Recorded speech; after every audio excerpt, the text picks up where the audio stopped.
How's it going, guys? My name is Zach with the movie Castle, and today we're going to be talking about Shark Night 3D from 2011, directed by David R Ellis, and starring Sara Paxton as Sara.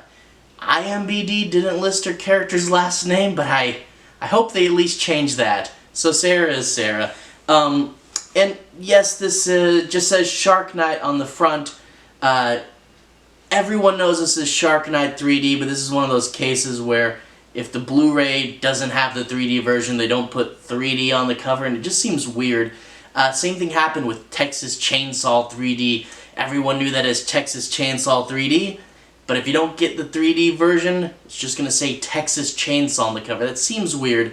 So I'm going to keep calling it Shark Night 3D, even though it doesn't say that on the cover.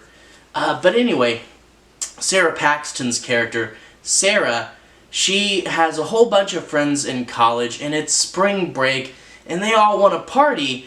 However, she has this beach house on this little island in the lake, but she hasn't been back there in a while. There's a tragic event there that's kept her from returning for like 3 or so years, but her friends really want to party, so she is returning home to the place where she grew up, to her family's beach house, and you get the sense that, everyone loved her there, but something happened.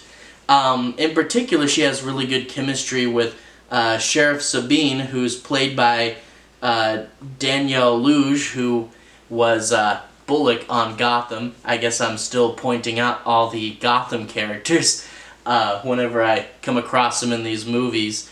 But she returns to her hometown, she goes to the cabin, and they all party. It's, I guess here that's worth mentioning, all her friends really do feel like characters from a slasher movie. This is a shark movie, not a slasher movie, but in a way it kind of feels like a slasher movie, She has her stoner friend and her jock friend, and all the stereotypes are there.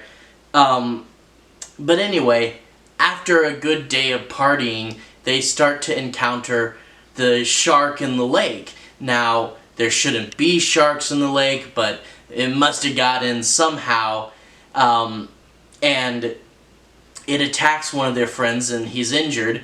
And the thing is, not only are they on an island in the lake surrounded by water, but this lake house is really far away from anything. So even if they get through the water, it's going to be hard to get their friend to help. But of course, it's not just taking a boat ride out of there. The shark is pretty crafty, and things go wrong really quick.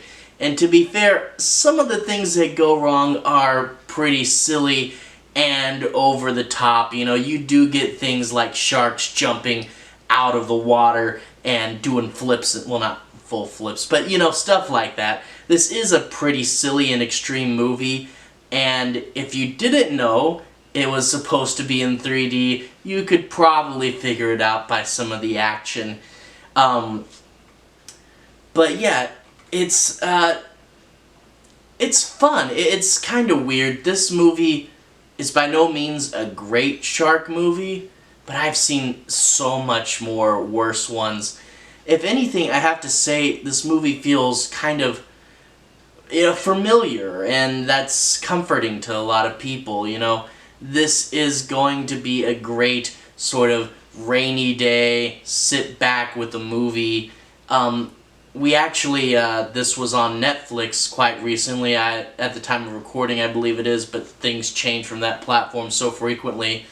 And my family, we just needed a good, just so-so movie to sit back and watch, and, you don't have to pay terribly much attention. It's one of those kind of movies, and they do have their place.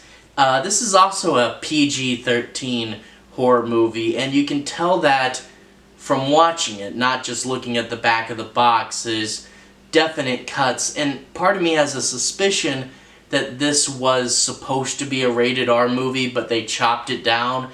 There's just little bits in the editing where you can kind of tell that, Or maybe it was always supposed to be PG-13, but they kept getting an R rating and then were forced to chop it. I don't know, but there's definitely parts where if you look at the movie, you're like, that should have been an R take right there.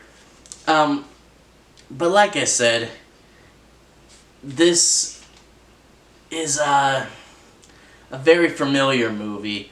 You pretty much know what it's going to be. It's more polished than the direct-to-DVD stuff. But overall, totally watchable, but not anything too great or fantastic, you know. I'd definitely recommend it as one of those rainy day movies. But that being said, if you do watch it on Netflix, Netflix always tries to boot you out as soon as the credits start. But don't let it do that. Stick through the credits, because after the credits, you get the Shark Night rap, and you have to stay for the Shark Night rap. Anyway, so don't forget the post-credit scene, okay? Anyway, the channel is growing at a relatively good rate, and I'd like to thank everyone who's liked and subscribed. You do really help the channel out. I'll see you guys again very soon. Have a good day.